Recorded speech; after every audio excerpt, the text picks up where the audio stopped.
The Nerd Chat, an Xbox podcast. Is a podcast celebrating all things gaming, food, and the good old days. Hosted by three BFFs, Daddy Diwali, Chipotle Bear, and Bubble Boy and Seven. And new intern, X Bacon Gamin'. This is Cortana. And remember, don't make a girl a promise if you know you can't keep it. As always, Spartans, see you online.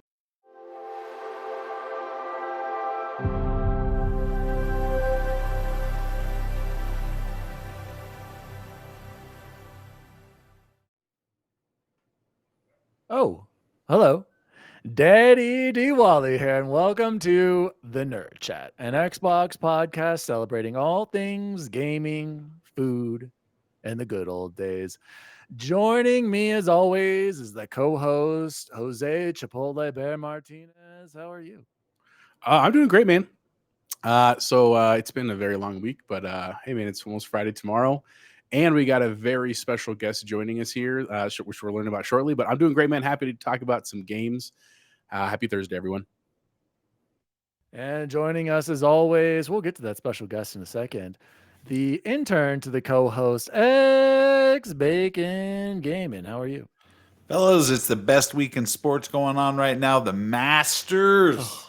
Freaking sick. Let's do this. Best week in Easily. sports. You heard it. Oh, don't forget Rockies opening day. Had no idea. Had totally forgot. Had no idea. That's how much We I still care have about a those baseball team? losers. They beat him. They won today, bud. And making his grand debut. He should have been here last week for episode 100, but he had other obligations, but we forgive him.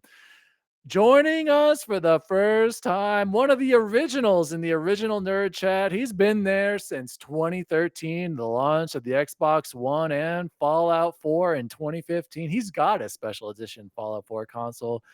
Please give a huge TNC welcome to Billy, aka Goose Sonamaker. Welcome to the show. Sweet. Man, I'm excited to be here. I'm with you on that Bacon Masters week.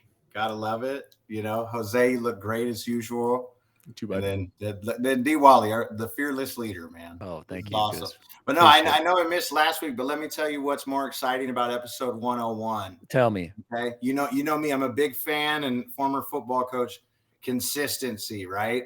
You guys did it. You made it to 100. Thank you. Now you became the mountain, so keep climbing. You know what I mean? So 101 means more to me than 100 for sure. Heck yeah.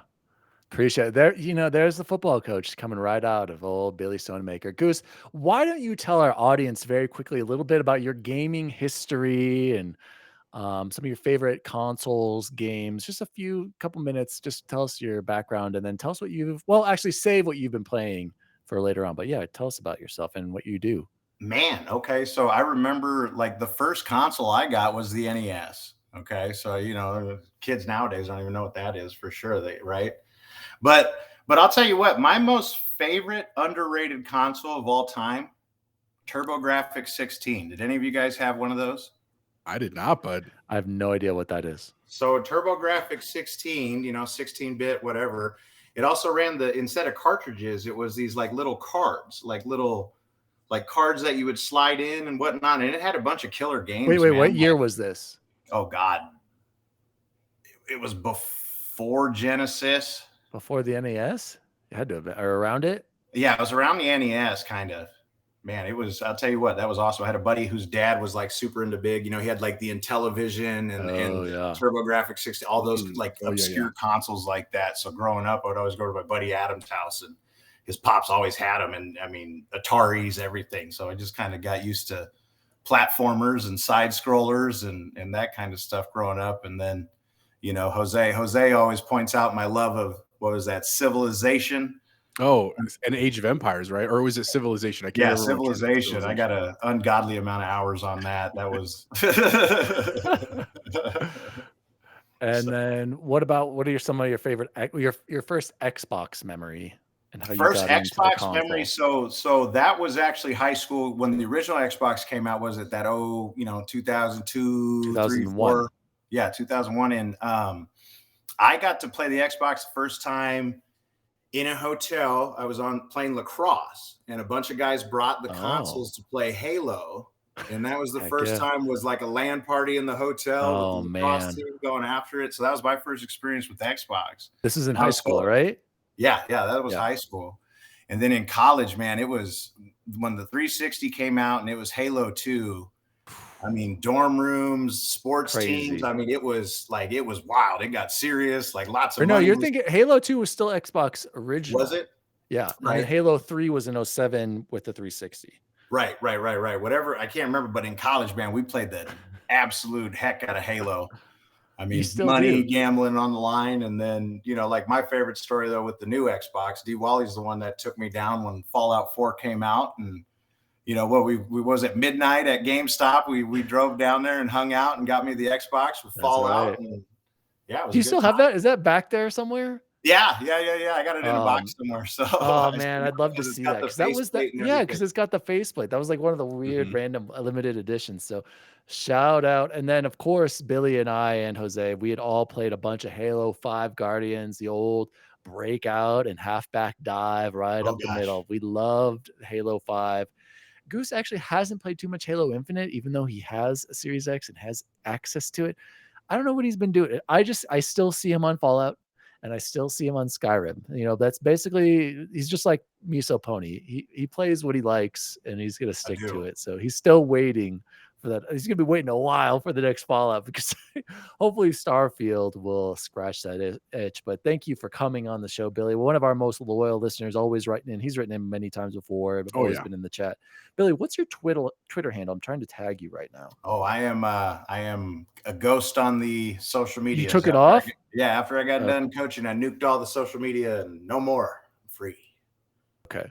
I'm just going to say special guest Coach Goose, who's joining us. So thank you for joining us, Billy. We're going to get more into what he's been playing later. Guys, let's jump into some huge TNC shout-outs, Jose. We got to give a huge TNC shout out to Robert Egan, aka King of Chickens on Twitter, for following the show. So shout out to Robert. We really do appreciate the follow on our Twitter. And then we've got a bunch of new YouTube subscribers as well. Oh, somebody just wrote this. I don't remember this. Was this you, Bacon? Peyton Ince and Slaying Crocheting. That is also on YouTube. A great name as well. Those are some good names too.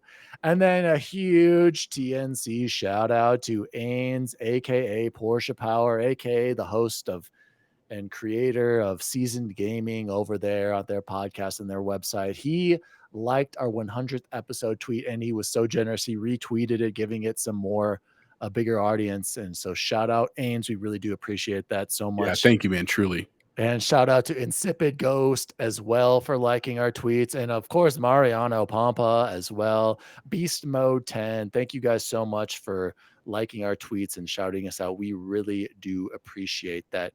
And Goose, since this is your first time on the show, is there anyone you'd like to shout out on your first appearance?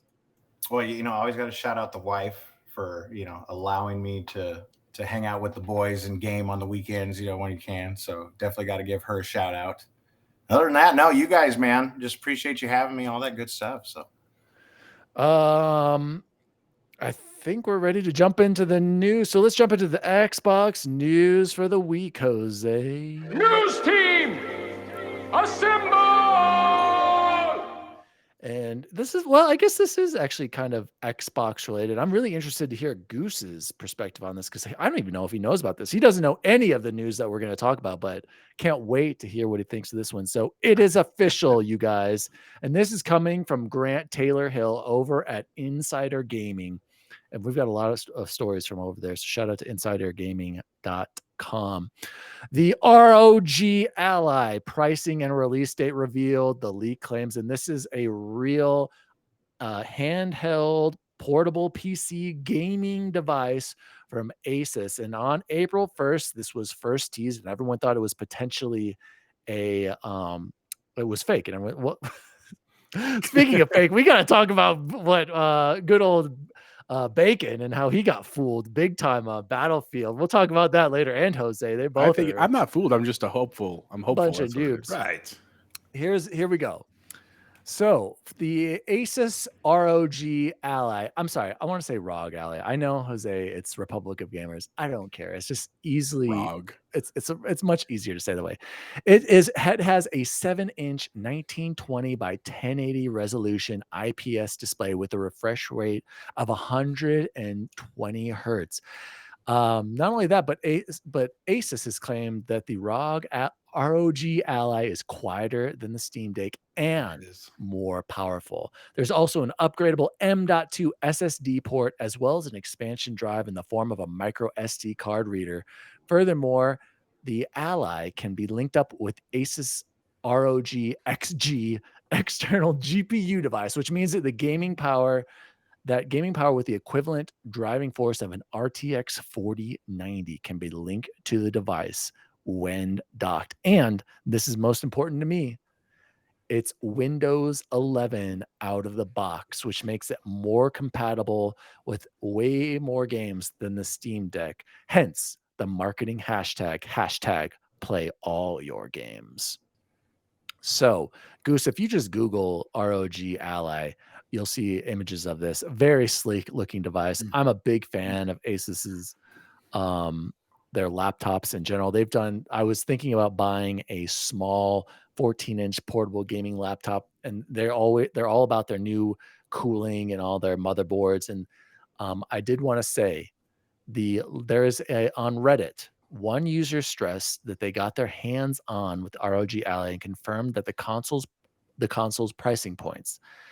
And they also stated that some features had been skipped in production so that the ROG Ally could remain competitive with the Steam Deck. So reportedly, there will be 2 colors at launch, white or black. I'm going with the white on black. Of course, I'm doing that. And the storage capacity is what drives the price. So supposedly, this is, according to the leaker, the price for the 512 gigabyte is $649, while the 1 terabyte device is $899. And according to the leaker, the release date will be October of 2023. So coming up in a few months, about 6 months from now. Billy, I know you've put in a bunch of time on your road trips on the Switch. You probably play the Switch more than your Xbox. I mean, realistically, at this point, you're all about that handheld gaming. I got to know, does a device like this interest you? With in mind, Billy, you can play Xbox Game Pass games. We think you should be able to, since it's running Windows 11. So you could pick up your Starfield on your ROG Ally, play it on the road, then come back home and pick it right back up on your Series X, or even better, Bacon on his real 49er super mega computer. Does a device like this interest you, or are you going to stink to the stinky Switch, Billy? Well, I'll probably stick to the stinky Switch for sure. But like for me though, like all these devices, here's the issue with all of them. For me, every handheld, those big old paws. He says that with the Switch having these smallest of tiniest like Joy-Cons and buttons ever created. Right. Like and that's the biggest thing is like I can't do it. Like just handhelds for me, I'm just not a big fan of them. You know what I mean? Unless it's like Game Boy and I'm sitting there playing Tetris for 16 hours straight, which I could do no problem. But like, it just doesn't, like they're not going to do that. If I don't know, there's something about just being able to sit down and play the game and, and also too, like, honestly, for me, like when I was coaching, I might think about it. Cause like you did talk about a lot of bus time, it would be cool to shake it up. But at the same, like if you're not always moving or shaking, I don't see the point of it if I could sit at home and play on my console and that kind of stuff. So. I agree with you. I do like my laptop when I travel, like when I'm in Pennsylvania. It's incredible. Like the fact that this thing can run I can run any modern game right now solid at 1080p is amazing. But to have a dedicated handheld device, it's got me interested, Billy, just because of battery life. But we don't know battery life yet, so that's the big thing. So I'll throw it over to Jose. Jose, is this the handheld device you've been waiting for? And also, I saw, shout out to Colt Eastwood. Or no, it was actually Miles Dompierre. He said, when is Xbox going to make a dedicated hardware device yet?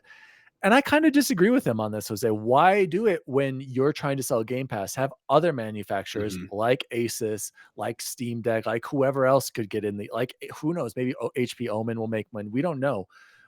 let them do that, and then you just sell Game Pass. So go ahead, Jose. Are you interested in this device? I'm interested, and if it's at these prices, $650, that's pretty dang good. That's pretty good. Go ahead. So that's the thing. So for the record, I am very interested in the ROG Ally, and it's an interesting thing. So a couple of nights ago, if you want to see a little bit more, like you want to actually see it in action, there's 2 videos you can watch. One of them is on the channel Dave 2D. I really like Dave's stuff. He's really into gaming, and he's pretty honest about everything. He's not over the top or anything, but he got a hold of one from ROG. Like they literally actually visited him and gave him. And to be fair, it's a prototype model, and he mentions that in the thing. He says like there's a couple times where he's like, I know you want to know about battery life, but they've already told me this is not the final item, so I can't really comment on that. But his review was pretty optimistic. I mean, he was like, this thing is pretty sweet. Like, it is definitely competitive. He's like, I like the form factor of it. I like that everything feels comfortable. He goes, it's incredibly quiet. He actually did like a decibel test, and he was that was impressive when he did like the load for the Steam Deck and the load for this, where it was noticeably like factors of quiet more. I also, the one thing I know people have already said about it is like it doesn't have the like touchpads the Steam Deck has. I was never super intrigued by those. Granted, I've never had a Steam Deck. I know Bacon does or did, so I want to hear from that in a second. But this seems to fit the bill that I'm really actually interested in. And here's the thing: I fully agree with Goose. I think that Goose is right to say, like if I'm at home, I'm going to pick my OLED and my Xbox 99 out of 100 times. But here's the use case that I'm actually really interested on this for.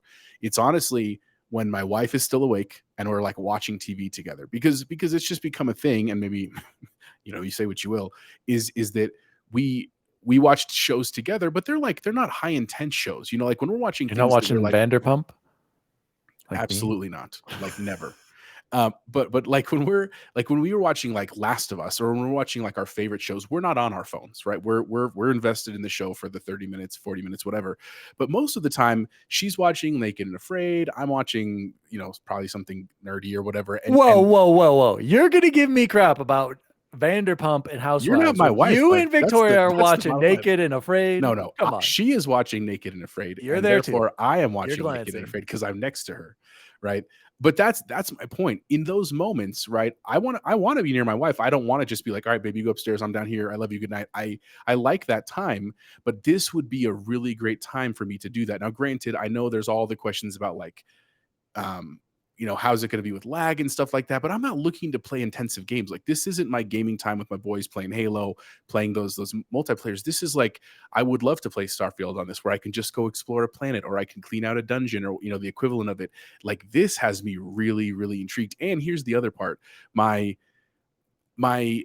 daughters are 5 and 8. Right. And this summer, they're going to be doing a lot of swimming. I mean, I'm talking like most of our summer will be going to swim meets, and they're like 6-8 hour events, and a lot of it is just like, I'm waiting for their event to swim, and then they swim for 67 seconds and then we go wait again.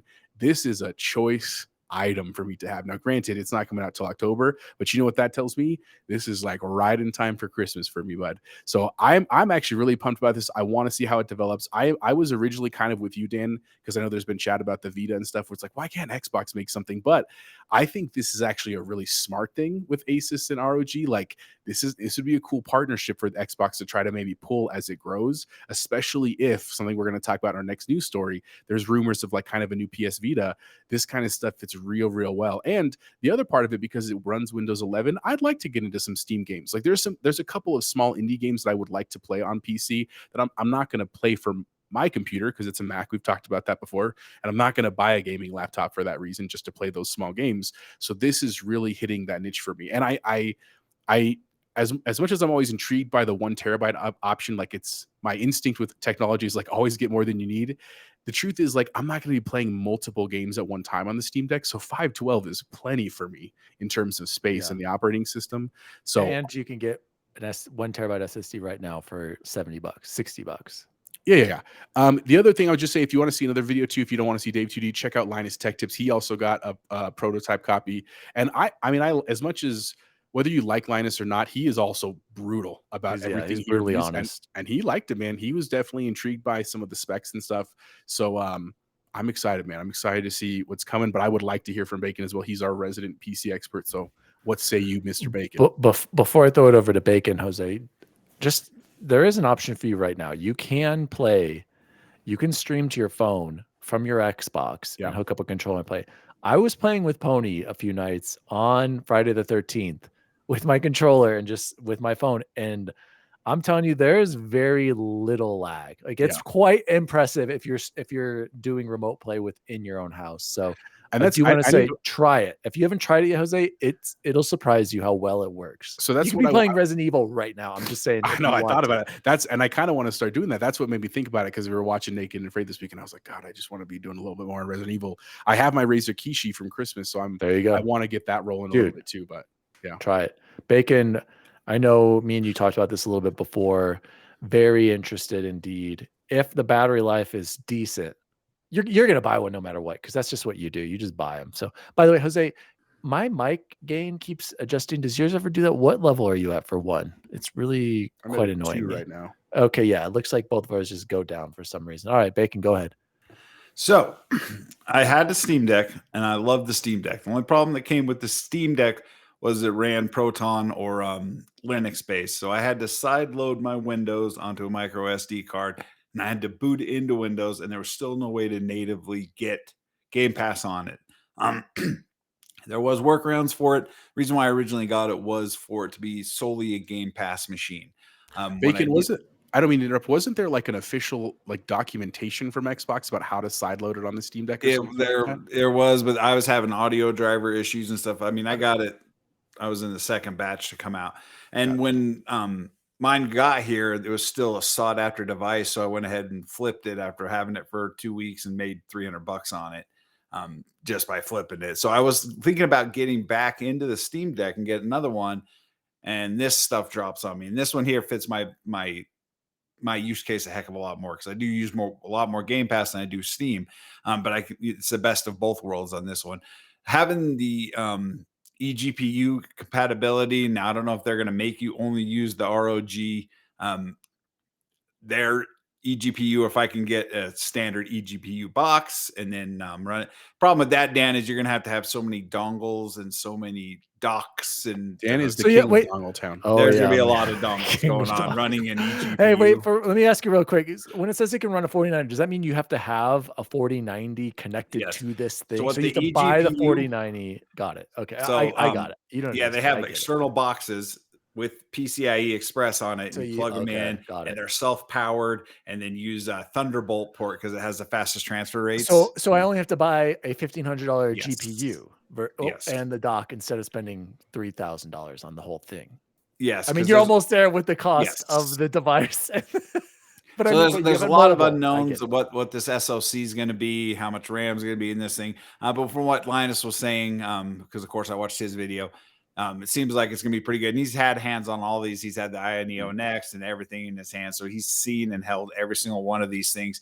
And he tends to enjoy this one. So I have a feeling it's going to be really good. It also has 500 nits peak brightness. I mean, HDR on a handheld is going to be pretty sick. And then I was also gaming on a micro SD card on the Steam Deck. And you can't even tell the difference, guys. So get the 512, get a micro SD to go with it if you ever need that. That would be absolutely ridiculous.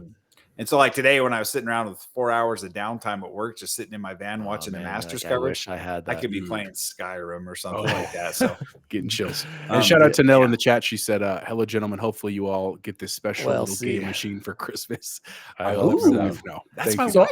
Maybe by the way, one says no. Yeah, hint. So by the way, the 512, Jose, my laptop's 512, and I really don't have issues. I just have 2 or 3 games on here easily, and everything we download. So, my MacBook's 256. And I can upgrade it too. So I'm very excited for this device, but let's move on. Jose mentioned it earlier. Exclusive also coming from Tom Henderson over at Insider Gaming. News story number 2, Sony's next PlayStation handheld. Following days of speculation, Insider Gaming can report that there's a new PlayStation handheld in development. Codenamed the Q-Lite, the next PlayStation handheld is the next piece of Sony hardware that aims to be another piece of hardware of horrible writing that requires a PlayStation 5. Insider Gaming understands that the Q-Lite is not a cloud streaming device, but instead uses remote play with the PS5, a feature that the console has been pushing, PlayStation has been pushing recently, supporting adaptive streaming up to 1080p 60 FPS. This new device will require a constant connectivity to the internet. So kind of like the complete opposite of what the ROG Ally is. This device to me, Bacon, screams like that one. What was that one that just came out that was just streaming only? The Logitech. The Logitech. Yep. And cool for Game Pass. But apparently this isn't even going to do that, right, Bacon? You have to remote play off your PlayStation 5. You can remote play on your phone with right a now, backbone right now. What? Right now with either device. So what I will say is that if PlayStation manages to get this out first, that will make me a little upset because Xbox had mentioned we will be able to remote play on our Xbox, and we still have no word on that. Like, that's a big deal. I want to be able to play not just Game Pass games in the cloud. I want to play what's on my Xbox remote play. So they need to get on that. So I'm going to throw it over to Billy really quick because Billy, also, I forgot to show you in celebration of you being in the stream. Of course, I'm eating one of the greatest snacks ever, the Harbo Gold Bears Sour Edition. I've already eaten 24 of these, so that's 220 calories. I got to keep track of that. Also, shout out to Billy for he's on a weight loss. He's doing the jujitsu. He's just killing it over there. You can see his bike in the background, bud. It's a dream machine. Right? Little Peloton action. The Peloton back there. Billy, I know your feelings on the portable device. We don't need to talk about this, Q-Lite. I know you have zero interest in this. I want to know, what are your thoughts on PlayStation overall these days? Like, have you been interested in picking up a PS5 for some reason? Like, do you enjoy Sony games? Like, just what are your thoughts on PlayStation as a whole recently? I'm interested to hear what you think on this. Who? You know what I mean? I don't know. That's what I'm going to say, but like, it's just no. Like, there isn't anything. There's nothing over there that interests you. Nothing. I watched a buddy play God of War. So I could get like that similar fix if I wanted to from Assassin's Creed Odyssey. I felt, you know what I mean? And I can play that for free on Games Pass, right? I don't have to do that. And then The Last of Us, like, you watched the show? Did you watch? Oh, you hated the show. The Last of Us. That's like my sister and her husband. They're big PS fans and all that kind of stuff, and they're all about it. But like, it just wasn't. I'd rather go play Resident Evil. You know what I mean? Like, I can't blame you on that one, Billy. It's to me like The Last of Us was in. It's a good game. Don't get me wrong. I'm not taking anything away from it, but like, it just wasn't. I didn't think it was this Rushmore of a game that the way people talk about it. There's nothing on PlayStation that interests me. There's nothing really like that. You know what I mean? And then here, positive, like from a female perspective, my wife thinks the Xbox One is more aesthetically pleasing. So I can have that one in the living room. Guys, you know how big that is? You know how big that is, right? Dude. That's a huge deal. In the living room if it's not aesthetically pleasing, right? Mm-hmm. So the Xbox One's aesthetically pleasing, and that's wife approved. So boom, there's no debate on this. Dude, that's a great point, Billy. Like, straight up, dude. Because like, PS5 is hideous. It's a giant space station, bud. And it's loud. Like, really loud. No, the PS4 and the PS4 Pro were heinously loud. PS5 is a lot better. I got to get PS5 disk drive is incredibly loud. Really? Yeah. Well, do you have a game running in it? Yes. If you put a disc in the Xbox Series X, it's loud too. But Billy, really quickly, what are your thoughts on Activision Blizzard, Xbox signing them and getting Call of Duty and Diablo? Is that a big deal to you, or you were probably more about the Bethesda thing, huh? Yeah, I was way more about the Bethesda. That's cool. Like, don't get me wrong, Call of Duty is really neat, and I like the cross-platform, and like, there's a big community with it, so I think that's really, really cool. But like I said, I'm a Bethesda guy, so I was way more excited when that was going on. Gotcha. Jose, I'm going to throw it over to you. What do you think of this Q-Lite? Or same question to you. Do you have any interest in getting a PS5 someday? Because if you do, I'll sell you mine in a little bit. Let me just beat Bloodborne and Last of Us Part 2. There it is. There it is. D-Wally's trying to get rid of the PS5. I knew it. To be fair, we did the same thing with the PS4 for me. That's how I played Horizon and Spider-Man before I bought my own. Here's the thing. Am I interested right now? No, man. It's not any like principle thing. It's just purely like, right now I have so much to play. Too many games for the foreseeable 6 months. I will be booked. I have nothing to worry about. So I'm not incredibly like imminently trying to do that. But I'm not opposed to it. I'll be honest with you. I always like to search through the Facebook ads, the marketplace. I just think it's a fun place to see what people are selling around me. And I saw a dude selling one for $300, and I was like, I almost thought it was just worth a pickup just to have for $300. That's a great price. But I didn't pull the trigger. I'm just saying, like, I'm not opposed to it. And as much as I know that we're an Xbox podcast, there was a good part of my life where I was a huge PlayStation fan, and I am very grateful. Even though right now PlayStation Jim Ryan, like, that's not a part that I'm been super thrilled about with all the ABK stuff, I still honor the company, right? I still respect everything they're doing. And so in terms of the PS Vita Lite or the Q or whatever it's going to be called, I think it's a cool idea. I mean, I know that a lot of people, my friends that are PlayStation fans, have wanted a successor to the Vita for a long time. Like, that's something that they've actively asked for, or even just support the Vita again. Let us use the old models. So I'm always of the mindset of, like, look, having the Vita doesn't hurt me. You know what I'm saying? It doesn't take away from any of the studios I care about. It doesn't hurt Windows. I guess you could argue it helps in the console war thing, but, like, at the end of the day, I don't really think that anyone is, if they're choosing between Xbox and PlayStation, they're going to be like, oh, it has the Q, definitely going PlayStation. Like, I don't think that's a thing that happens, right? So in the spirit of, like, I want people to be able to play what they want and where they want, I'm fine with it. I'm interested in implementation. Like you said, if it's only cloud-based and if it's only connected to your PlayStation, that seems weird, man. Like, that's a bizarre thing because of the physical media thing. And I get it. Making physical media is expensive. It's hard. It's challenging, right? So I understand the challenge, but it's kind of like one of those things where, like, look, if this is what your people want, you got to meet them where they need it, or they're going to go somewhere else, right? And that's where, like Bacon and I said with the ROG Ally, like, it's kind of cool that, like, Xbox doesn't have to actually make this. They just have to support it. And with a lot of the cloud infrastructure and stuff they're doing that. So it leads to a bright future. So I'm fine with this. I hope it is something great. I worry that if they don't put enough effort into it, or if it's just not what people want, it's going to basically kill it forever, because it's going to come out, they're going to put a bunch of R&D into it, and then it won't sell.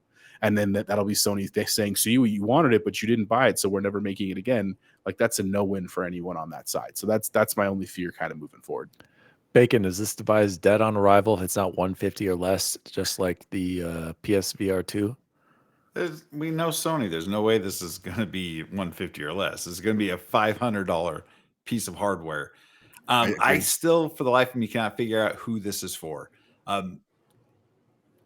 I guess remote play in a hotel room on Wi-Fi, and you can beam back into your console. I don't know. That's one of the things. Can't play it on a plane. That's one of the things, right? And that's one of the things that always killed me with the Switch, even though the Switch had physical games, is I was always having to piggyback off my phone as a hotspot in my work truck, and it was just inconvenient at best. The Switch is way better than this when you think about it, because it has native support for the games. Games are on a cartridge. I cannot imagine it is only for streaming your own PlayStation games. That would be the biggest blunder on the face of the earth. And while I'm seeing PlayStation guys aren't even on board with this. So I think this is an early leak, and we're not quite 100% sure what we're getting with this. It just doesn't, none of this lines up for me. It makes zero sense in this grand scheme of things. Bacon said it best that this is going to be a potential blunder, just like the blunder called the Xbox Series X memory expansion options we have here, boys. Nice segue. Goose, did you know, Goose, that you can expand the memory on your Xbox? Did you even know that was possible? That you can add a memory card? Well, I have like an external, like my terabyte hard drive, but like besides that, so yes, exactly. So this says a lot right there. Most casual people probably have no idea. Billy, if you look on the back of your Xbox Series X, there is a slot that says expansion card, and you can connect their proprietary SSDs in there. And let me show you one of those right now. But basically, Bacon, SSDs, go look up an SSD. They're like thin. They're probably like this size, right? Okay. And you can pop them into your laptop. You can pop them into your PCs, and you screw it in. That's what the PS5 can do. It's kind of a pain in the butt, because you literally have to take apart your PS5 in multiple places and take out some screws to put it in. But once it's in, you're good. Xbox took another route. They made these little memory cards that are like SSDs, but only one manufacturer can make them. I believe it was Seagate at first. And now we're finally getting more options. But the good thing with the PlayStation side is that they are you can get a 1 terabyte for like around $100, right? With Xbox, you have to pay almost 200. It launched at $220 for a 1 terabyte. And well, I'll tell you more pricing here. So this is a cheaper Xbox Series X and S memory expansion cards are coming. A 1 terabyte Western Digital Black option spotted. This is coming from Tom Phillips over at Eurogamer. And basically, actually, I might have come. Actually, I should say this came originally from Wario64. Of course, Wario always tweeting out the deals. And this one from Western Digital will launch at $179, so $180 versus Seagate's 1 terabyte option, which is $200 now, but I think it was originally $220, so $20 less. And then, can someone look up what the 512 gigabyte prices?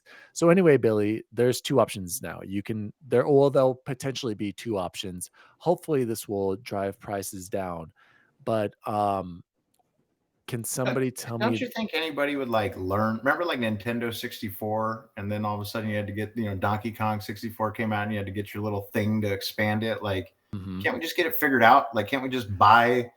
Well, we do. Like, that's kind of what Xbox did. I have to say, it is very easy. And while I toss it over, $139 for the 512. Okay, right now for the Seagate option, for the Seagate. Insane. So Billy, I bought mine on sale Target. It was a crazy deal. I remember I sent it out to you guys in the nerd chat, and I think I only got it for $76 at Target. It was like a flash sale, totally worth it that price. So I say that 512 should be like 100, not even. It should be like $80 or 75, and then 1 terabyte should be 150 or less. I mean, honestly, it should be like 100 for a 1 terabyte. But go ahead, Jose. I saw you raising your hand. I'm going to show Billy the what it looks like. Yeah. So here's the thing. I philosophically, Dan, I 100% agree with you that like basically these cards are very overpriced. I will say though, just for context, I think that's always important, especially if you're not super into the computing side of gaming consoles. The type of technology that is required to run a game from a card like that, you can't just do with cheap memory, right? It's like the equivalent of like all of us have probably gone to an event where they give you like a flash drive for free, a little 1 gig one or whatever. There are these crappy flash drives that like you try to put something on a 1 gig and it takes for frickin' ever.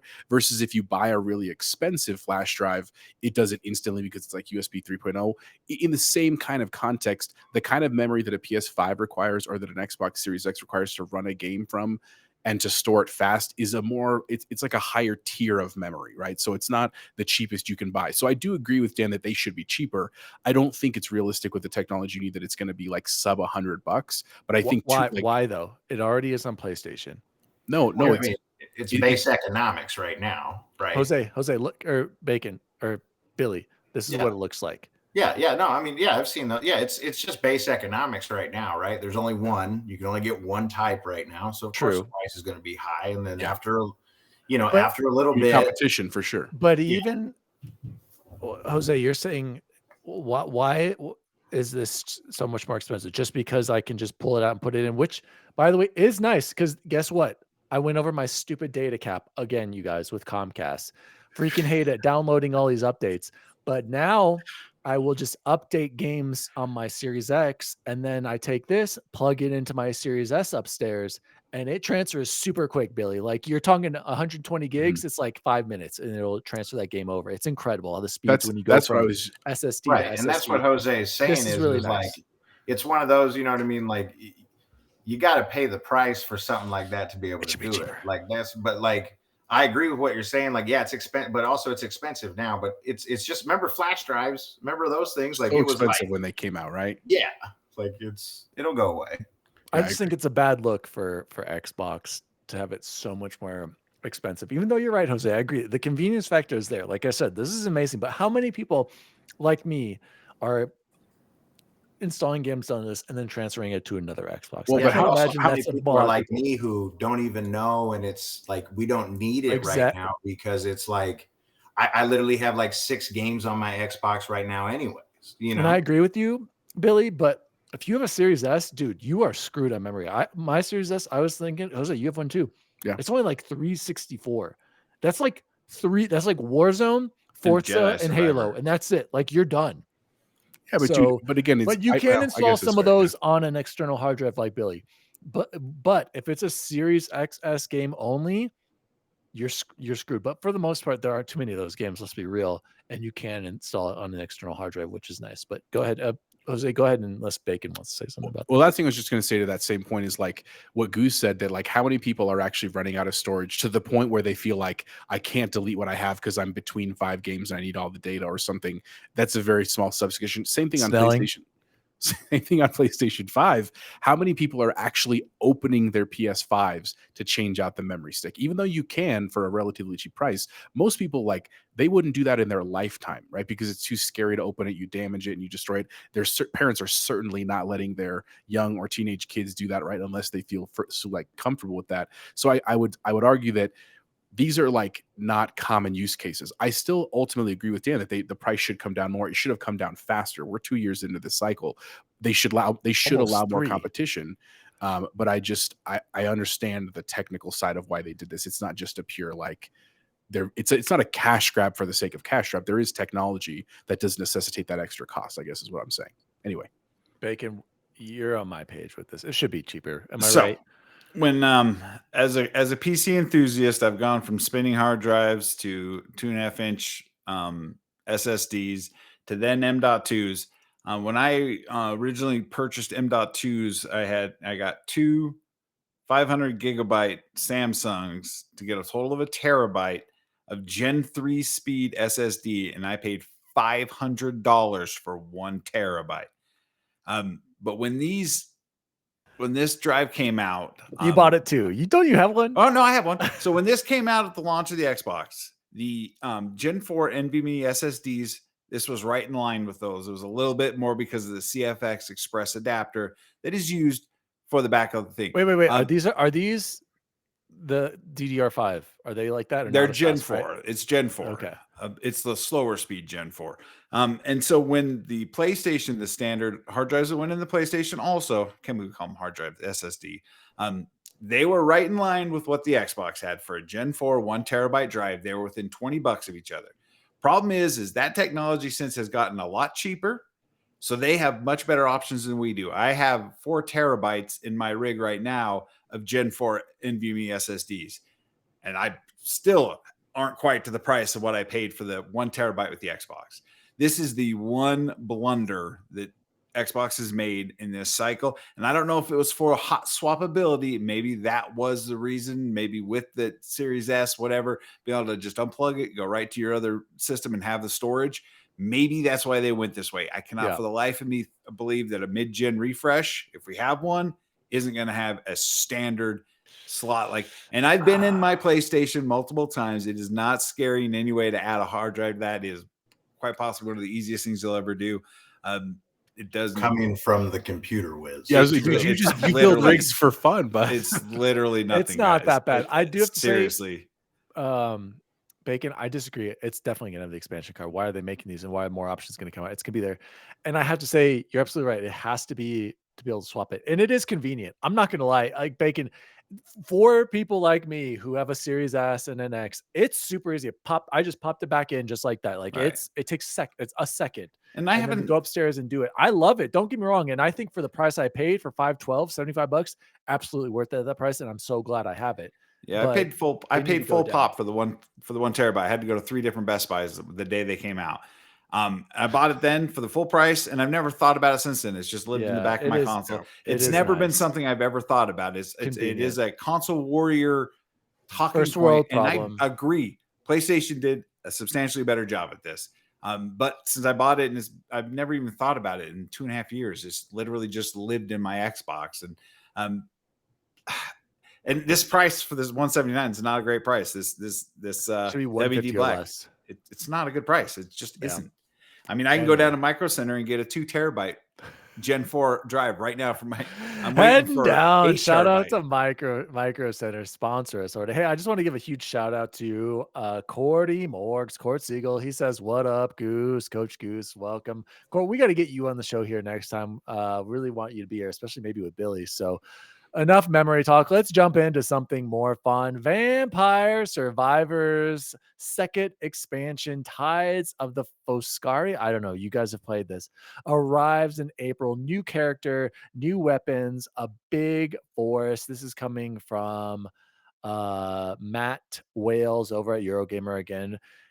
By the way, Vampire Survivors, didn't it just win Game of the Year at the BAFTA Awards? Yeah, it did, dude. It's so good.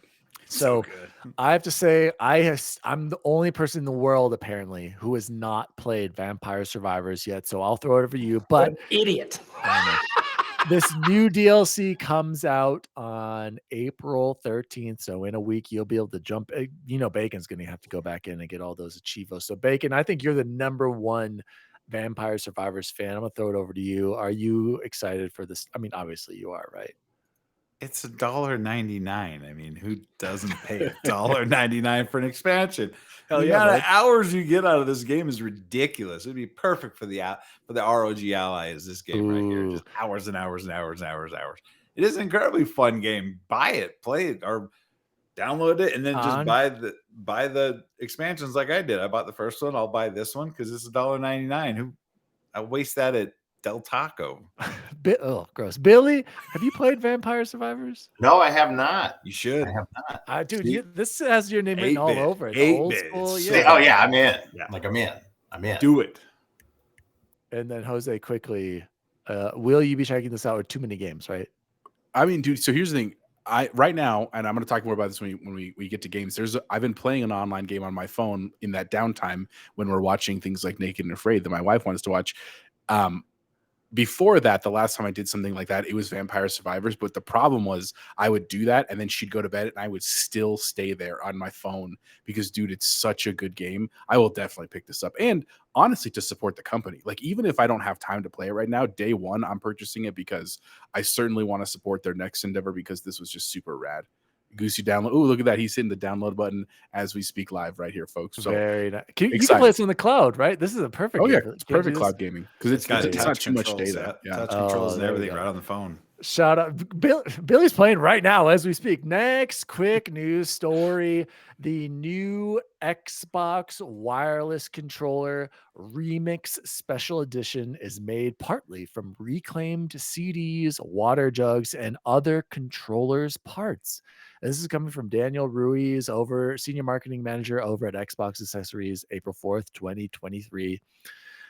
Mixing post-consumer recycled resins with a regrind consisting of previously molded colored parts creates custom earth tone colors with subtle variations, swirling markings, and texturing, giving the Remix Special Controller its own look and feel. Not only that, by incorporating these regrind materials, post-consumer recycled resins, and including an Xbox rechargeable battery pack, Xbox is exploring ways to use less new plastic and reduced waste. So this new controller is launching for $84.99, a little pricey, not gonna lie, and comes out April 18th. Goose, why don't you go look this up while I get some other guys' opinions on this? Jose, you're Mr. Aesthetic. What do you think of the look of this controller? I'm not gonna lie, I think it's kind of cool, to be honest. I think it's fire, but dude, it's controller. Like I am not the kind of guy who buys multiple controllers. You can't see it in my video, but up here I still have an in the box white controller from when we bought the Series S because that was like a bonus during this deal. Like get an extra controller, and my dream is to like customize it to put it somewhere in the background. I just haven't had time, or I haven't decided what to customize it as.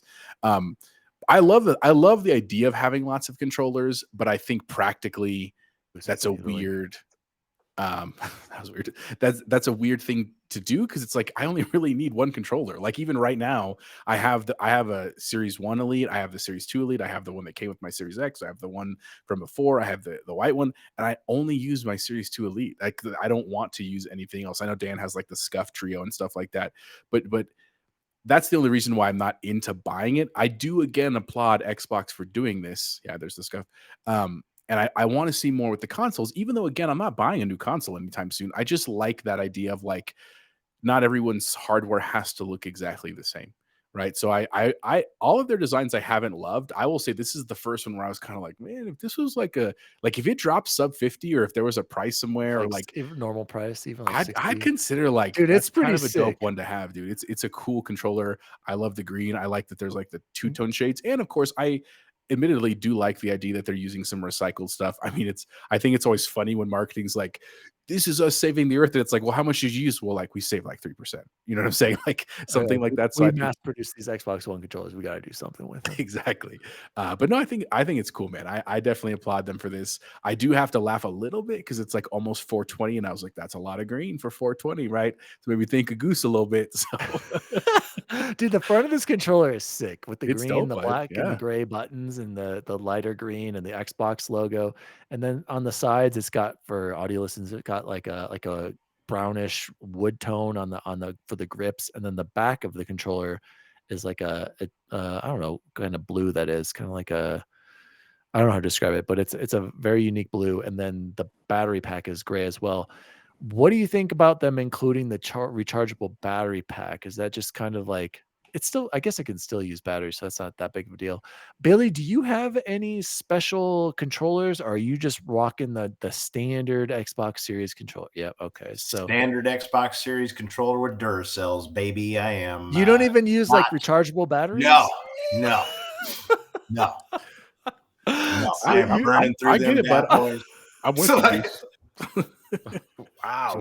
I'm a savage. Old straight. school. It's all right. Well, have you seen some of the special edition controllers or the different colors? Which one would you get? Which one is your favorite? The one, honestly, I've always got one. It's always just sitting in my cart. I can't remember but I made one forever ago because it almost made it look like a SNES controller because it kind of had like the little colors and stuff like that. Yeah. And I've never pulled the trigger on it. That's the one. I don't know. It's just a base elite or whatever.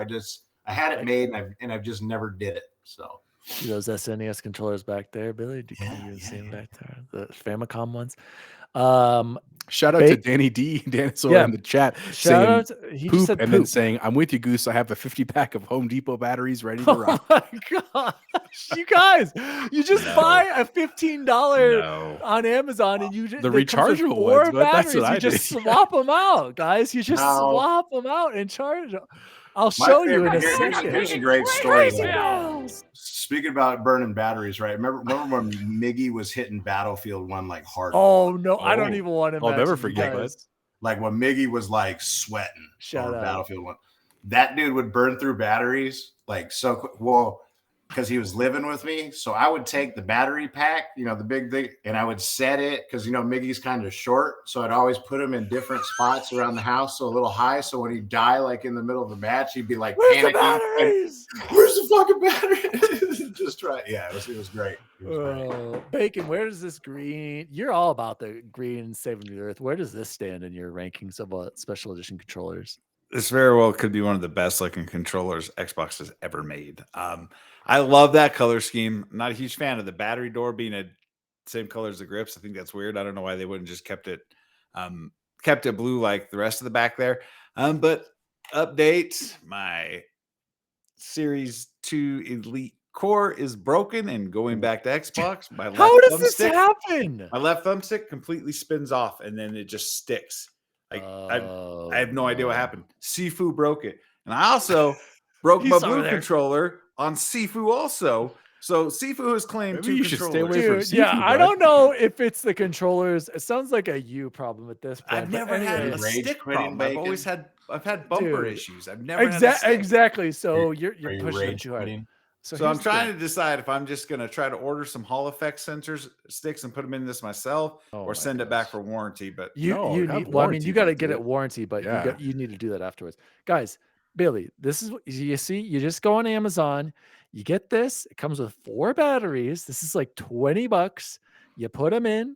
When these run out, you swap them out for the others. Then you put the old ones in there and you charge them. Okay, let's save the environment a little bit. I tend to agree with that statement. I get it. We can try to save the environment all we want. Okay, but there's like a bajillion people in China and a bajillion people in India that ain't doing their part, so it don't matter what we do anyways. So we might as well smoke them. All right, we might as well. For the end of the world. Billy is speaking the truth. But Billy, can you tell me how fire this custom scuff is? Like, listen, this it's on sale right now too.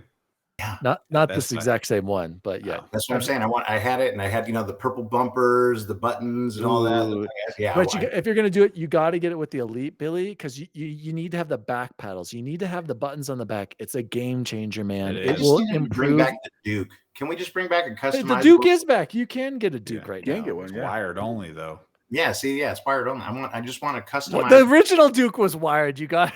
Yeah, we know, but I want my own. He does need the Duke with those paws. Oh, that's true. That's guys. Let's close the news with the last fun story coming to Xbox Game Pass, and this is for the beginning of April 2023. We have available today Loop Hero on console and PC. The Lick has thrown the world into a timeless loop and plunged its inhabitants into a never-ending chaos. Wield an expanding deck of mystical cards to place enemies, buildings, and terrain along each unique expedition loop for the brave hero. Coming soon, Iron Brigade, cloud and console. This is out today. Join the mobile trench brigade to protect humanity from the evil monovision menace in this tower defense shooter. From Tim Schafer's Double Fine Productions. I had no idea. Maybe I'll have to check this. I love Double Fine. This, I cannot wait. April 12th, Ghostwire Tokyo, cloud, PC, Xbox Series X and S. Tokyo is overrun by deadly supernatural forces as a dangerous occultist causes the city's population to vanish in an instant. Join forces with a powerful spectral entity on their quest for vengeance and master a powerful arsenal of abilities to unravel the dark truth behind the disappearances as you face the unknown in Ghostwire Tokyo on April 12th, including the new Spiders Thread update. Cannot wait to play that. Here's one for Goose. NHL 23 on consoles coming to EA Play. Go play some hockey with your buddies on April 13th.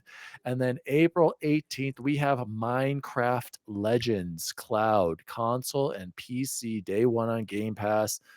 The piglins are threatening to consume an overworld. Are you the hero in this gentle land needs? Explore lush biomes to make alliances with new friends and familiar mobs, then face the piglins in epic battles. But be warned, they always fight back. I have no idea what any of that meant. In case you missed it, Goat Simulator is back on Game Pass. DLC updates. You get early access for PGA Tour available now. Jurassic World Evolution. There's another species pack. Everspace 2 full release on PC is on April 6th. And then leaving Game Pass on the 15th of April. Life is Strange, True Colors, Moonglow Bay, Panzer Corps 2, Rainbow Six Extraction. I never got to play it. I guess I'm not missing out on much. The Dungeon of Nahulbula and the Long Dark and the Rift Breaker are all leaving Xbox. I said it the exact same way when I remember that when it came out. I know. And you said yep, there we go. I knew you'd catch that, Jose. Does anyone have any games that they're gonna pick? Obviously, for me, Ghostwire Tokyo. Oh yeah.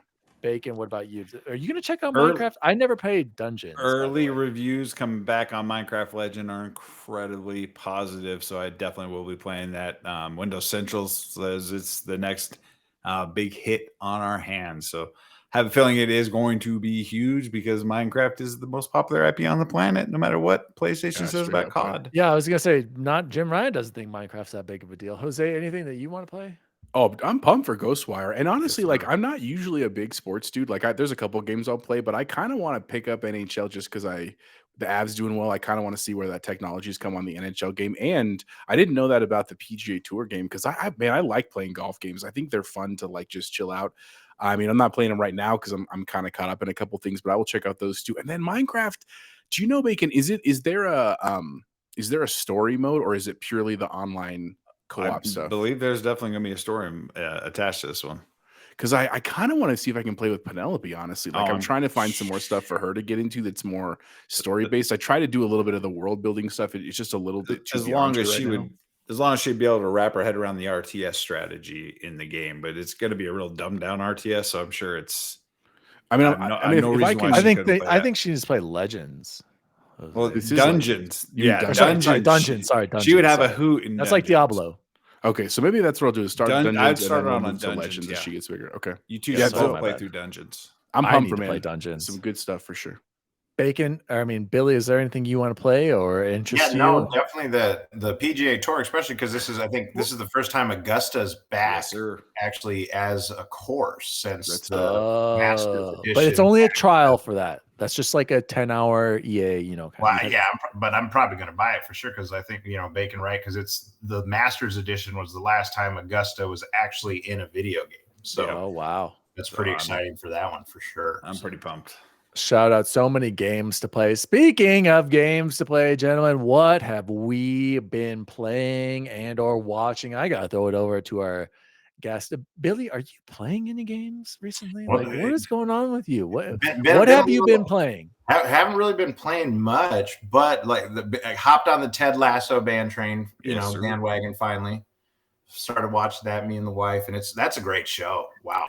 So good, bud. So good, like really good show. Like good. It's it's funny. There's like it's really good. And especially coming from that world, it like hits a little harder. Some of those episodes, it's like, dang man, like type thing. So doing that, but game wise, it's been a little dark. I've been kind of waiting to hit you guys up to see when we get down on that Halo. I've been getting. We've been playing, man. Getting the itch. We've been playing, dude. You love it, Billy. Right now, they've got some of the old maps. Some of the maps, a couple Halo 1 maps that are in there. They've got what was it? I think it's Damnation, right? So Billy, you got to get in.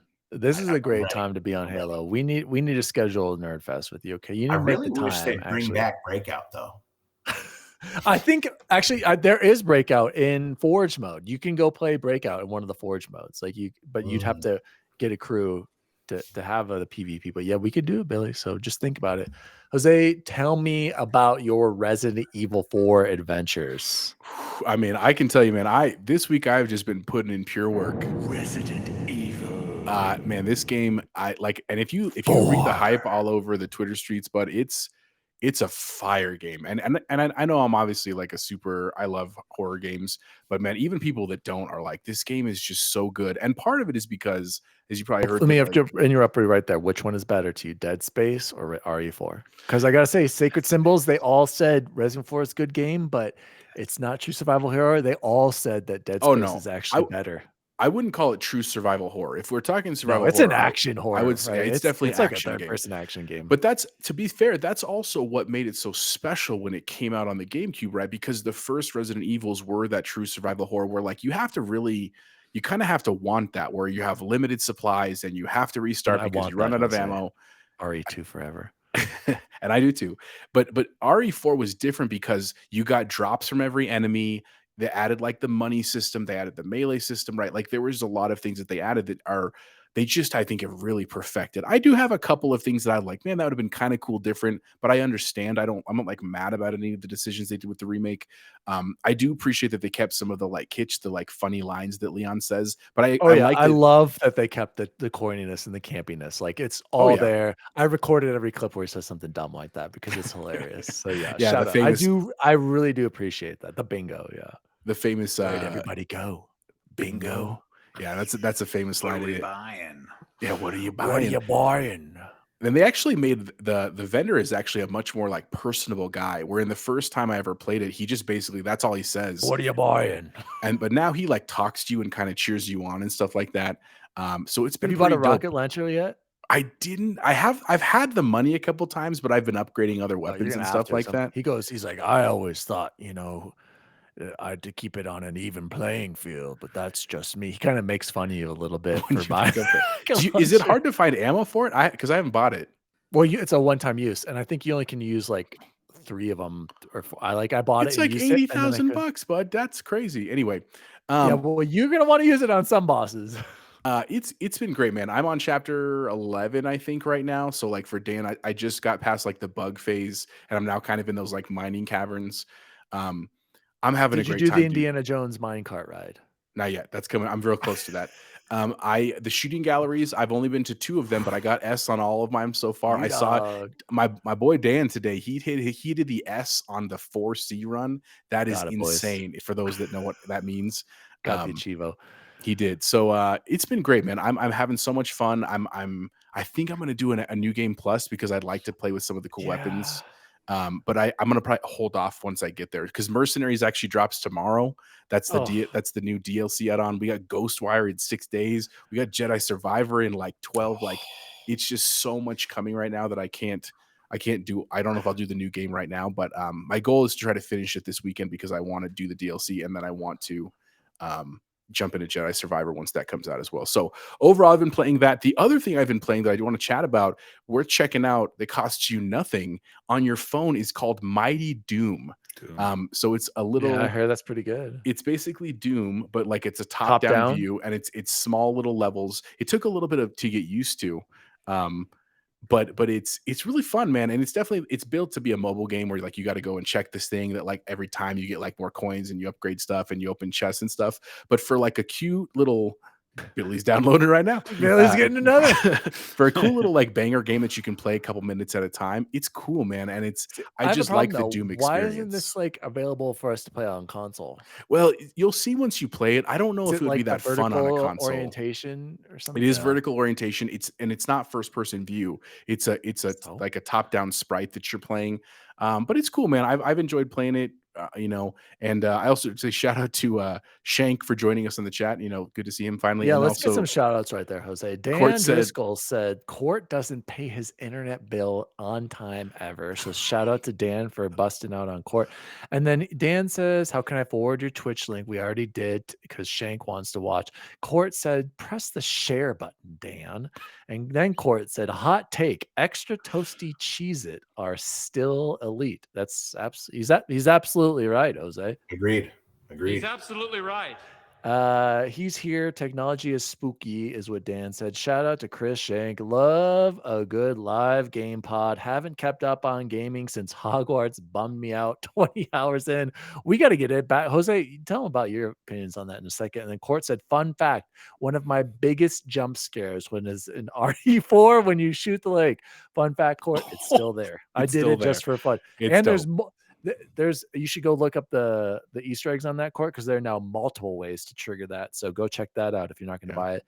And then Bacon wants to know, why did Hogwarts bum him out? Repetitive, but I was never into lore. Chris, I don't blame you. I never played any of the Harry Potter games or watched the movies or read the books. So I have no interest in this. Snelling keeps telling me I have to play it, but we already had Jose cover it. So Jose beat it.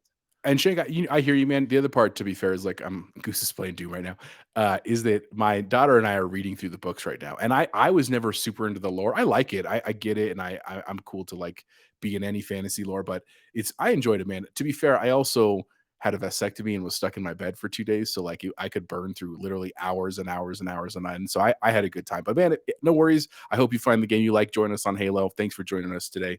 But that's what I've been playing. Bacon, how about you, bud? So I realized that the Season 2 Call of Duty Battle Pass expires in a week, so I've been doing nothing but shipment 24/7 to unlock the 2 guns that I had to get.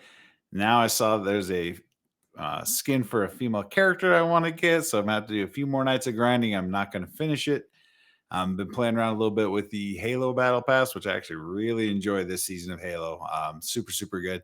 But I have been playing Sifu like an I don't know what it is about this. He was going to say controllers playing Sifu. It is super addicting, and the mechanic about this game is if you it's basically a long roguelite. I mean, you finish, if you die, you come back to life, but you're older. And then once you reach certain ages, you get less health, but more strength as you die.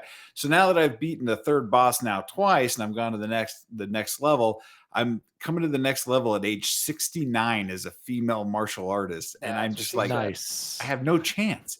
And I just get smashed, and I got to start over at 2. And now I'm trying to go through and getting through every level without having any deaths, so I can then be 20 years old and going into the the one that's I'm having trouble with. But it is the combat, the martial arts, the kung fu. It is so good. The art style is awesome. Incredibly difficult game, incredibly difficult. And it made me wonder after coming off giving up on Wulong, and I'm just like, why would I go into Sifu? It's almost the same game, but I like the aesthetic and the content of Sifu way better because of my love for old martial arts and black and white movies and all that stuff. It really, it's really scratching that itch, and I want to have that done before Jedi, but I don't see it happening unless I bump down the difficulty. How many bosses? Like, how many? You said third boss. How far are you like into the game progressing? I think there's 5 total biomes and 5 total bosses to clear. So you're more than achievements have completely dried up on me. It's like I know what I have ahead of me, and I got to start all over again to try to keep my death counter low. But I've unlocked every move set I can with XP, just grinding the first level over and over and over again. But it's a super good game. Definitely worth the $40 if you have any interest in martial arts games or anything like that. It's so worth it. It's insane. I'll go last here. Jose, I did complete Resident Evil 4 the other night. Or it might have been last night, actually, or the night before. Again, it's an incredible game. Just amazingly well made, beautiful, plays well. I can see why, if this was the first Resident Evil, for some people, like if they just jumped into this, that they could think that, man, this is amazing. This is incredible. But for people who've been playing Resident Evil from the beginning, I'm still more a fan of the RE1s, the Resident Evil 2. I still think Resident Evil 2 Remake is my favorite Resident Evil. It's not even close either.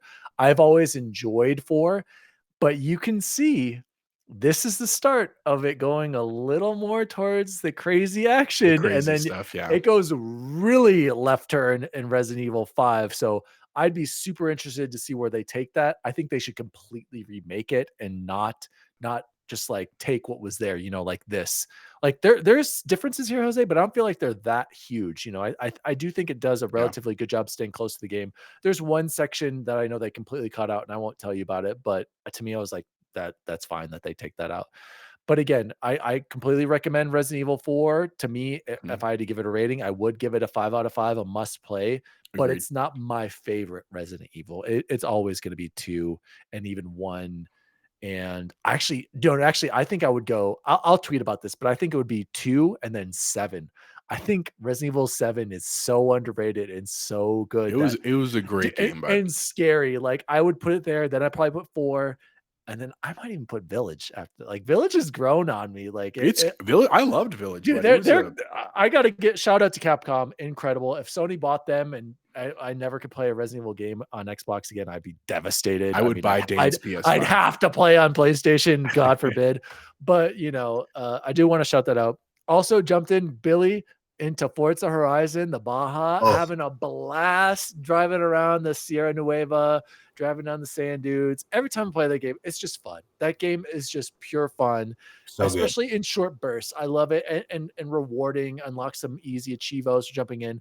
But the problem with the DLCs is you got to do a lot. Like if you're gonna unlock everything, like shout out to Bubble Boy when he had every achievement, including the Hot Wheels. Like that's insane to me. And to do this, you just have to grind. It's not like it's terribly difficult, but a great game. And then shout out to Court for this one. Been playing some more Hollow Knight, and as the kids say, this game is bussin', Billy. This game is incredibly, like it's like a little bit more, I don't know how to describe, a hardcore Ori, I guess. I don't know. Ori's pretty hardcore too, difficulty wise, but like a darker, more mysterious. I do think I like Ori more. Like that definitely sucked me in big time. That's what she said initially, but I do like Hollow Knight a lot. I think I was planning on maybe trying Sekiro or The Last of Us to try to play something before Ghostwire Tokyo, but I know I was gonna say fit something in, but I think I'm just gonna stick with Forza Horizon DLC and Hollow Knight, and then play Ghostwire. And then, guys, I want to play Star Wars, but I think I'm just going to buy it and put it in the back burner because I really want to play Redfall. Like, I'm really excited to play something I'm new. pumped for Redfall. I've played Star Wars. I hear it's a sequel in all the best ways, which means it's the same thing, but on a bigger scale, which is great. I'm going to love Star Wars, but I'm really interested to see what Redfall is because I'm all about Arcane and I'm all about Far Cry. And if it's an arcane Far Cry game, I am all aboard with vampires. Come on. And some co-op in there. So I cannot wait for Redfall. So that is what I've been playing. Also been watching Ted Lasso. You know, it's Ted Lasso. But I did want to say, Jose, I did watch another show on Apple TV. It's I wrote it down and I already forgot the name of it. And I've watched like 4 episodes of it. Shrinking. I said Shrinking is okay. The one with Jason Segel and Harrison Ford. I haven't Ford. seen it. Do you like it? It's okay. To me, it almost screams, hey, we're going to try Ted Lasso only with a shrink. And it's going to be, it's almost like the same formulas going on here. And even the intro music, I'm like, is this the same band doing a different song for the intro? Like I'm starting to see a little bit of a pattern with Apple TV. So what about Tetris? I showed Allie the trailer for Tetris. I'm like, you want to watch Tetris? And she's like, no. Yeah.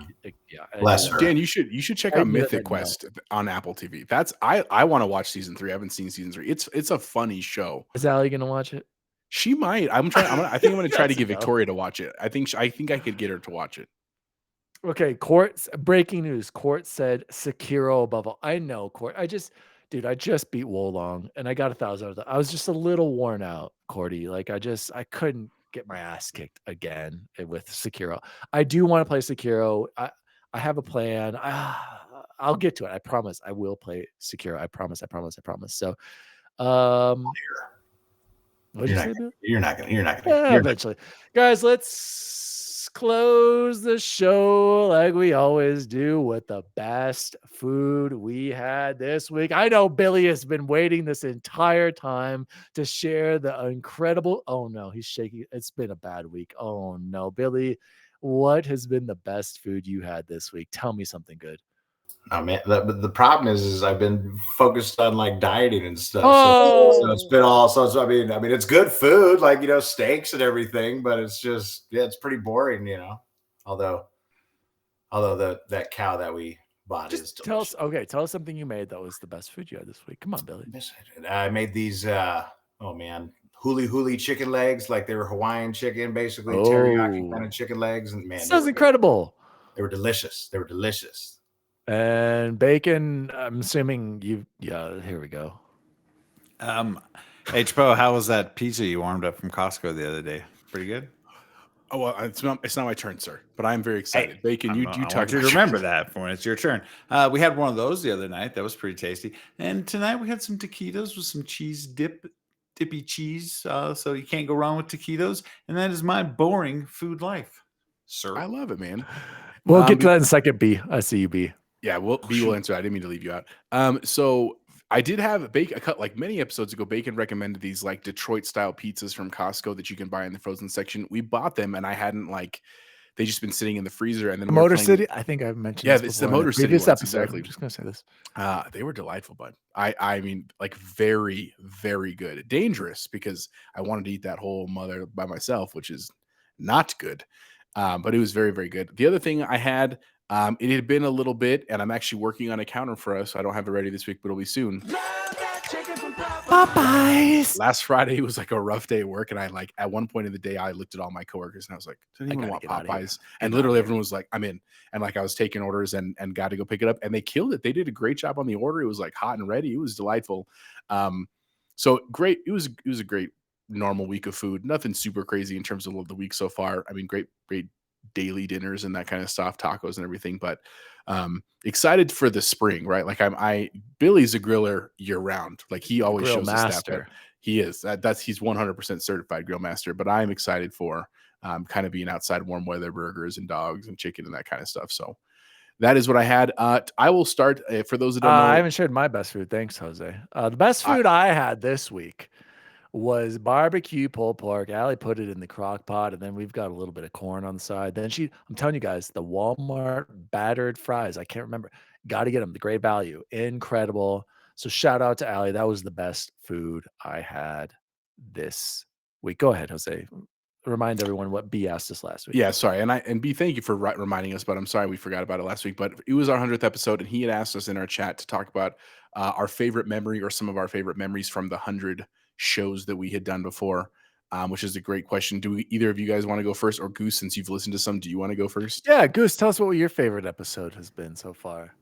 I'm not gonna lie, I absolutely just loved, like, kind of in the beginning, like, just like hearing like the top 10 list, and like hearing those lists like at the beginning, because it was just fun. They were super nostalgic, and like, you know, for me, I really liked them because like I was been away, and like listening to those, like breaking down film and stuff, it was just kind of fun, like hearing you guys talk about like the top 10s and then like debating that goofy stuff. So any of like those early episodes where it was like, you know, top 10 food, top 10 burger, top 10 candies, just it was just those were probably my favorite. Bacon, what about you? I don't really have a favorite episode other than the solo cast. Shout out to you, Dan. That was a solid episode. My favorite part of the show was just getting to meet new friends that I play video games with all the time now, and I podcast with all the time now. If it wasn't for this show, I never would have met anybody. Now I'm playing with Pack all the time and Snelling, and it's just I have a lot more people to hang out with and play games with, which absolutely is the best part of it all. Because if we're not doing that, what are we doing? We're not having any fun. We're here to have fun. We're here to play games. So that's my favorite part, and it started me into podcasting and having a blast with you guys, and we're talking every day on chats and stuff. So as gaming does, it opens up doors and new friendships and new relationships that should be here for a heck of a long time. But thank you guys for letting me in. Yeah, this exclusive club. I'll go next, Jose. So I as much as we make fun of the solo cast, it is hilarious, and I am proud that I did that. But I also want to shout out right at the beginning, getting Jose in there right away. And that was fun in those early days, and then getting Chance. And then me personally, one of my favorite memories is I spent hours on Microsoft Paint developing our logo for XRT and then the nerd chat. So I gotta say, that's a big memory for me, and I'm really proud of our logos. I think they're pretty dang sweet, and I'm not the most artistic person, but I like how clean and simple they are. So that's a personal memory for me. I also loved when we got Cortana to do our intro, even though I wish we would have maybe worded it differently to have it a little bit more general. That we got to reach out to Jen Taylor, right, to redo that for us. And then I also enjoyed Jose setting up and getting us live on here. I really liked the taking it to the next step with the live shows. So appreciate all the work that Jose did to get that going. And then also getting some of our actual reviews and getting some actual videos on our channel. I think that was another big step. So those have been some of my favorite memories. And of course, yeah, meeting Bacon and having Billy and Dan and Court and everybody write in. We got to get Claire to Square Founty on here already, Jose. You got to get on top of that. So, well, I was going to say about next week, actually. Yeah. So some of our guests as well, having Ains in, having Joseph, having Kyle on, like, I think that's been awesome as well. We got to get some more people on here. So meeting more people on Twitter, Jose, has been a big part of it. So just being a part of the community and meeting new people have been some of my favorite memories as well. Jose, what about you? I mean, honestly, you guys hit most of the ones I was kind of thinking of. I would say, honestly, I think the biggest thing is really just having fun. I mean, I still am having fun now. I personally, like, I just like a lot of the like graphic stuff, so it was kind of fun for me to dive in. I've always wanted to use OBS, and it really didn't have a reason, so that's been a fun piece of it. I honestly feel like when we finally got like Joe and Kyle and Ains on here, it felt a little bit like, oh man, like this is like legit. You know what I mean? Like not that it wasn't before. We were really trying to do our best and stuff, but it just once you start getting into the community, and we've continued to do that even on the most social media side. Jose, breaking news. No, I already know. Hang on, I'll get to that in a second. I know what you're going to tell me. Hang on, I know what you're going to say. It's been really great. I will say, I still look forward to a lot of things more. I know we're growing. What Dan is talking about, before he so rudely interrupted, was that our stream died. I don't know what happened. Like it's something on YouTube side because our connection is still great. It's something on their side. So all of this, no one is seeing live, but it is on our recording. I'll make sure the recording is uploaded so that they can see this piece of it as well. And it's posted on the podcast. So sorry about that, but it was fine literally the whole time. And then all of a sudden out of nowhere, it just dropped. So I don't know what's going on YouTube side, but sorry about that, folks. Thanks a lot, YouTube. This has been the Nerd Chat episode 101. Thank you so much to our special guest, Billy Coach Goose Sonamaker, for joining us. We talked about the ROG Ally. We talked about some games coming to Game Pass, and we talked about our favorite memories of the Nerd Chat through the 100 app. Oh, shout out to Billy's shirt. Got skooma. You bet your buns I love that skooma. Everyone go play Skyrim. For those of you who don't know, Bacon, skooma is a drug that people get high on and overdose in Skyrim, and there's a whole set of missions that revolve around skooma. So of course Billy has the Got Skooma shirt. It's a running joke in the Elder Scrolls lore. So you need to get on that, by the way. My name is Daddy D Wally. You can follow me at Daddy D Wally across all social media. You can follow the show at the Nerd Chat across all social media. Slide into our DMs, right to our email at the nerdchatpodcast@gmail.com. I've forgotten to check that in weeks now. There's probably submissions in there from Billy. I am so sorry. Chipotle Bear, where can people find you? You can find me on Instagram, Chipotle Bear. You can find me on Twitch, Chipotle Bear. Sometimes I've been bad there, and on Twitter, making lots of friends on Twitter. So if you want to reach out and say hi, that's a great place to do it. And yeah. And Bacon, where can people find you? By the way, Jose, your Walmart connection, you are breaking up. Yeah, like it's crazy. bought and bad. It is Jose. Everybody, he's bragging about that MacBook, but look what's failing us now. Bacon, where can people find you? You can find me as X Bacon Gaming everywhere. Apparently, my no, he's not. I can hear him loud and clear. Apparently, my call sign on Call of Duty is offensive to people. Footlong Chew Toy, and they've told me I need to change that. So I'm not sure. I've had that gamer tag since the OG Xbox and banned Activision. Yeah, Footlong Chew Toy. Anyways, thanks for taking the time to watch, guys. We really appreciate it. We'll do better next week. We promise. And unfortunately, Billy, Coach Goose, is not on social media anymore. But if people want to play some games with you, or where can they find you or not find you?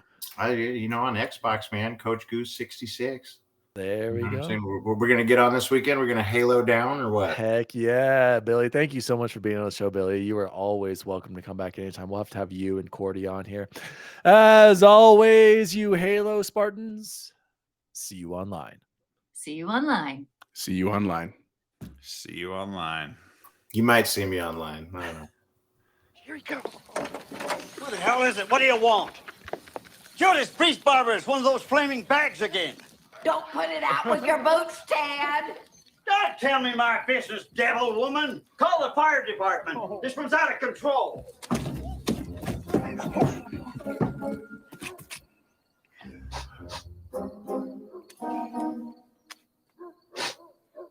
Poop again. He caught the shit poop. The Nerd Chat, an Xbox podcast, is a podcast celebrating all things gaming, food, and the good old days. The show was created by Daniel Walenzik, and you can follow him at Daddy D Wally across all social media. The assistant to the co-host is Jose Martinez, and you can follow him at Chipotle_Bear. The assistant to the co-host is Chance Siegel, and you can follow him at BubbleBoyN7. The intern to the assistant to the co-host is Jason Jarrett, and you can follow him at XBaconGaming. You can also follow the show at The Nerd Chat across all social media. And if you'd like to find out more about the show, visit nerdchatmedia.com.